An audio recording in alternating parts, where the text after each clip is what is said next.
सूचना केवल हमारे विचार हैं, वित्तीय सलाह नहीं। निर्णय लेने से पहले खुद शोध करें। किसी भी लाभ या हानि के लिए हम उत्तरदायी नहीं हैं।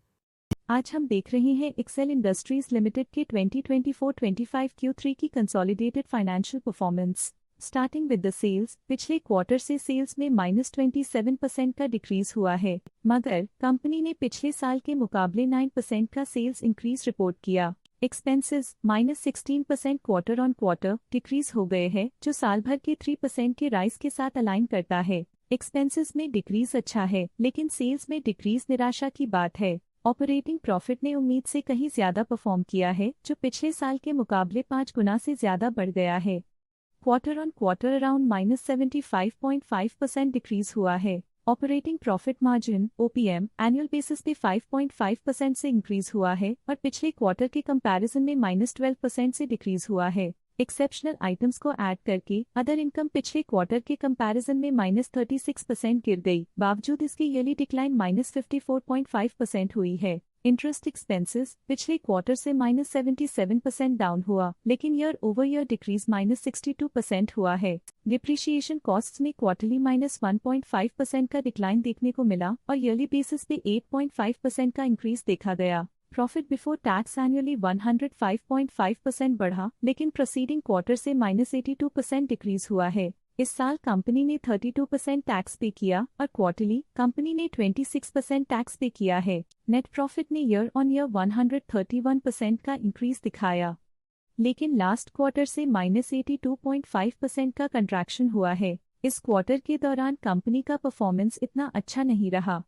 नेगेटिव नेट प्रॉफिट लॉसेस को इंडिकेट करता है। वहीं अगर एनुअल एनालिसिस की बात करें तो इस साल कंपनी का परफॉर्मेंस काफी अच्छा था। अर्निंग्स पर शेयर EPS में साल भर में अप्रॉक्स 2.5 गुना का इजाफा देखा गया, जो कंपनी की शानदार परफॉर्मेंस को दिखाता है, लेकिन क्वार्टरली में 82.5% की गिरावट भी नजर आई। इस क्वार्टर में कंपनी का EPS इतना अच्छा नहीं रहा। नेगेटिव प्रॉफिट कमजोर एफिशिएंसी को दिखाता है। एक्सेल इंडस्ट्रीज लिमिटेड के फाइनेंशियल स्नैपशॉट को रिव्यू करते हुए कुछ मुख्य ट्रेंड्स सामने आए हैं, जो कंपनी की परफॉर्मेंस पे रोशनी डालते हैं। दिसंबर 2021 से दिसंबर 2024 तक एक्सेल इंडस्ट्रीज लिमिटेड की फाइनेंशियल जर्नी में सबसे पहले बात करते हैं सेल्स की। इस साल सेल्स में 18% की वृद्धि हुई है और पिछले 4 सालों में -6.5% की गिरावट हुई है, जो हाल ही में सुधार को दर्शाता है। पिछले साल की गिरावट के बाद इस साल सेल्स फिर से बढ़ना शुरू हुई है, जो सफल रिकवरी स्ट्रैटेजी को दर्शाता है। अब बात करते हैं एक्सपेंसेस की। इस साल एक्सपेंसेस 7% बढ़े हैं और 4 सालों में 3% का इजाफा हुआ है।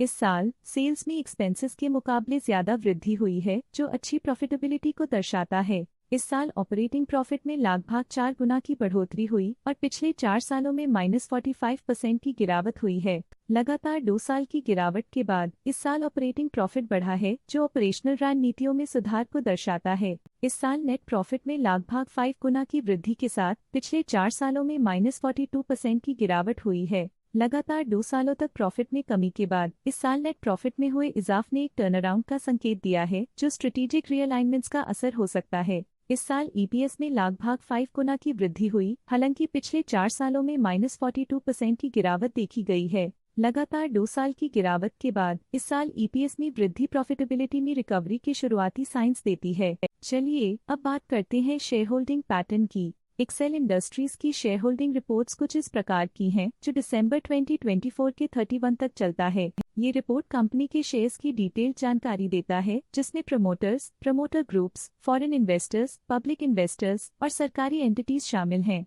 पब्लिक हेल्थ शेयर्स का परसेंटेज 2024 के सितंबर में 38.64% से 2024 के दिसंबर में 38.26% तक डिक्रीज हो गया। इस डिक्रीज से साफ है कि इस टाइम पीरियड में कंपनी में पब्लिक का हिस्सा डिक्रीज हुआ है। जब कंपनी के शेयर्स का अधिकतम हिस्सा प्रमोटर्स, FII, DII या गवर्नमेंट के पास होता है, तब ये माना जाता है कि कंपनी मजबूत हाथों में है, जो स्थिरता और मजबूत समर्थन को दर्शाता है और इस मार्केट की स्थिरता बनी रहती है। डोमेस्टिक इंस्टीट्यूशनल इन्वेस्टर के शेयर होल्डिंग में थोड़ा डिक्रीज आया 2024 के सितंबर से 2024 के दिसंबर में, जो दिखाता है कि डोमेस्टिक इंस्टीट्यूशंस ने अपने स्टेक को -0.23 से डिक्रीज किया है। FII, फॉरेन इंस्टीट्यूशनल इन्वेस्टर्स ने अपना शेयर होल्डिंग सितंबर 2024 में 1.57% से दिसंबर 2024 में 2.18% तक इंक्रीज किया। ये बताता है कि फॉरेन इंस्टीट्यूशंस ने कंपनी में अपना इंटरेस्ट 0.61% तक इंक्रीज किया है। ये था कंपनी का करंट शेयर होल्डिंग पैटर्न। चलिए झांकते हैं इस क्वार्टर की प्रमोटर डील्स पर जो विशेष रूप से सुर्खियों में रही। 27 दिसंबर 2024 को एमी कांतसेन श्रोफ ने 24.4 थाउजेंड शेयर्स की बिक्री की 1280.8 रुपीस पर यूनिट के हिसाब से, जिसका टोटल था 3.1 करोड़। 27 दिसंबर 2024 को दीपकांति इन्वेस्टमेंट्स एंड फाइनेंसिंग ने 24.4 थाउजेंड शेयर्स खरीदे 1280.8 रुपीस पर यूनिट के हिसाब से, जिसका टोटल था 3.1 करोड़। उम्मीद करते हैं कि इस क्वार्टर के प्रमोटर डील्स का ये विश्लेषण आपको पसंद आया होगा और उपयोगी लगा होगा। आज के लिए फाइनेंशियल सेक्टर में इतना ही। देखने के लिए धन्यवाद। स्टॉक लेटेस्ट न्यूज अपडेट के लिए चैनल को सब्सक्राइब करें और वीडियो को लाइक एंड शेयर करें।